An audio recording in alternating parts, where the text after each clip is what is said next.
여러분 안녕하십니까? 러시아 모스크바에서 이 비행기 한 대가 벼락을 맞고 회항하려다가 그 불꽃이 엔진에 튀어 들어가면서 지금 이렇게 비행기에 불이 난 것 같습니다.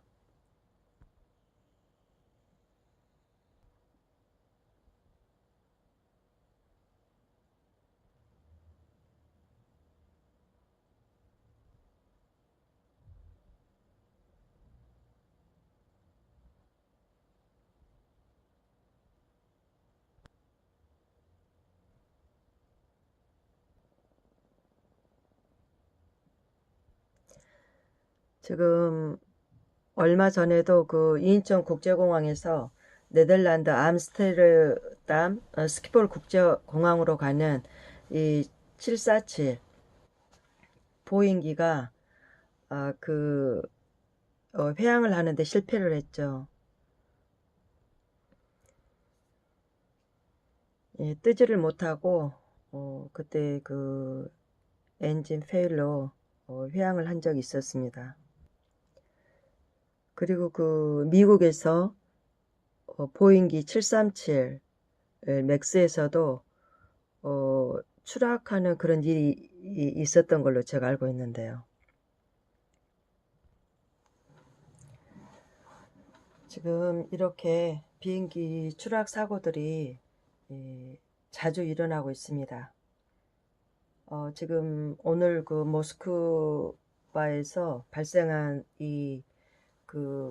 낙뢰를 맞아서 이 엔진에 불이 붙어서 지금 이렇게 한 41명이 죽고, 그리고 이제 37명이 지금 생존자인데, 이제 이 중에는 승무원들도 같이 포함이 되어 있겠죠. 우리는 이렇게 기상 이변에 대한 그런 것들을 쉽게 이제는 감지할 수 있는, 물론 그런 많은 시스템이 있다고 하지만 그러나 이제 이렇게 자연 재난으로 인한 그런 일들도 지금 굉장히 잦아들었고, 또 지금 횟수도 늘어나고 있습니다. 우리가 옛날에는 사만사원 그러면 뚜렷했었죠. 그런데 지금은 금방 일어날 일도 우리가 이렇게 예측하기가 힘든 그런 시점에 우리가 살고 있다는 겁니다. 성경은 성경 말씀은 하나님의 예언서입니다. 그리고 그 예언의 말씀이 거의 적중되어서 거의 성취가 되었고, 지금 마무리, 이제는 예언의 말씀들을 성취시키며 마무리 단계를 향해서 나가고 있죠. 우리가 어떻게 그 성경 말씀만이 유일한 우리의 구원의 메시지와 말씀이다라고 우리가 바라볼 수 있을까 하는 그런 분들도 많이 계실 줄 압니다. 다른 타 종교에는 그 역사의 뿌리도 없습니다. 조상의 뿌리도 없죠. 그러나 성경은 그 모든 우주 만물의 근원과 또한 창조, 그리고 그 조상의 뿌리가 있습니다. 그리고 그 믿음이 어떻게, 하나님께서 어떻게 그 역사하셨는지, 그리고 또 하나님께서 이 후세대에 증거가 되게끔 하기 위해서 이 마지막 때 일어날 예언들을 그대로 이렇게 하나하나 그 시대마다 이렇게 주신 사건이 있었는데, 지금 와서 보면 그 사건들이 그대로 성취되었다는 겁니다. 이사야를 통해서 예수님에 대한 예언의 말씀이 그대로 성취가 되었고, 미가서도 그렇고, 그리고 또한 어, 어, 다니엘을 통해서 이 마지막 때에 또한 일어날 전 세계적인 그런 현 시대의 그 정황들에 대해서 또한 기록해 놓은 모든 말씀들이 그대로 성취가 되었고, 가장 확실한 또한 그 예언의 성취 가운데 하나는 바로 이스라엘이 회복되었다는 겁니다. 1900년 동안 그들이 이방의 그 칼날에 죽임을 당하고, 그리고 지금은 중동의 이 그 평화 조약을 맺으려고 하고 있죠.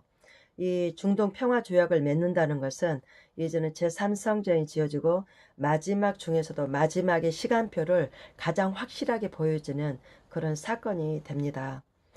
어, 지금까지는 그저 내가 언제 오게 될지, 예수님께서 언제 오실지에 대해서는 뚜렷하게 우리에게 그 날과 시는 이르시지 않았다 할지라도, 그러나 이제는 마지막 시점이 되었을 때는 예수님께서도 이스라엘 회복이 되고, 그리고 또 마지막 때 멸망에 가증한 것이 거룩한 곳에 선 것을 보거든.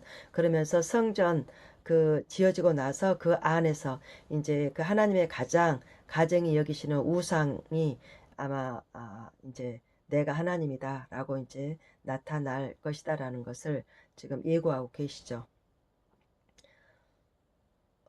그리고 또 최근에 이제 제가 자주 말씀을 드리고 있지만, 우리가 창세기 1장 14절에 보면 바로 하나님께서는 하늘의 해와 달과 별을 지으신 것은 우리 이 인간들에게 계절과 또한 연한과 낮과 밤을 우리로 알게 하고, 그리고 또 하나님의 징조를 그 별들을 통해서 주시기 위해서 지으셨다라는 말씀이 있습니다.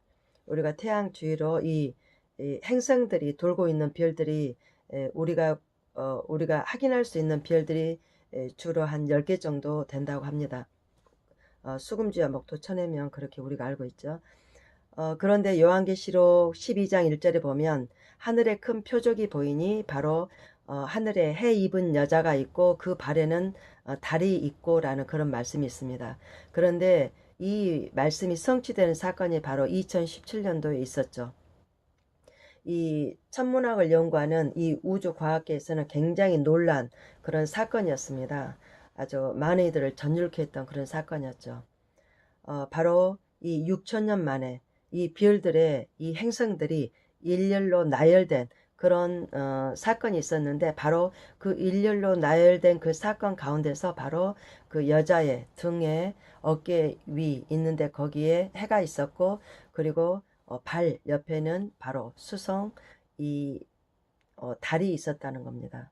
너무나 놀랍지 않습니까? 그런데 이 사실이 또 2027년도에 그것도 이스라엘의 이 절기와 맞물려서 9월에 지금 2017년도나 2027년도나 똑같이 절기에 맞물려 있다는 겁니다. 하나님은 완벽하신 분이십니다. 우리도 어떤 문제를 풀다가 너무너무 진짜 참 이렇게 그런 문제를 풀면서 놀란 그런 사건들이 우리도 이렇게 가끔 있지 않습니까? 그런데 하나님께서 그 행하시는 모든 일들은 너무나 완벽하고, 또 그 우리가 역사를 통해서 이 마지막 지점을 달려가면서 하나님의 그 완벽하심이 너무나 이런 의학계에서나 또 과학계에서나 또한 이런 자연 생태학에서나 모든 면에서 드러나고 있죠. 그래서 우리는 정말 그 살아계신 우리 하나님, 그 하나님의 본체이신 예수 그리스도, 그분께서 우리 인생이 죄로 말미암아 죽음이 왔는데 이 죽음을 이기고 다시 살아나심으로써 부활이 있음을 우리에게 보여주셨고, 그리고 이제 만물의 마지막 때 다시 오시겠다라고 했습니다. 그런데 우리 예수님께서 오실 이런 이 재림의 징조는 분명하게 보이는데, 여러분의 심령은 하나님의 말씀으로 꽉 채워져 있고 또 말씀 안에서 고정된 그런 삶을 살아가고 계신지요? 요한복음 8장 47절에 보면 하나님께 속한 자는 하나님의 말씀을 듣는다고 했습니다. 그러나 저들이 하나님의 말씀을 듣기 싫어하면 하나님께 속하지 아니하기 때문이다라고 했죠. 우리는 하나님께 속한 자들로서 이 마지막 때 더 하나님의 말씀을 묵상하고 또 연구하고 또 읽어서 이웃들에게 증거하고, 또 나 자신도 기도로 항상 깨어있고 말씀 안에 깨어있어서 우리 주님께서 오실 때 도적같이 오신다라고 했습니다. 순간적으로 오십니다. 그러니 우리는 준비하고 항상 예비하고 있어서 우리 주님께서 오시는 날 우리가 그날을 놓치지 않기를 간절히 원합니다. 감사합니다.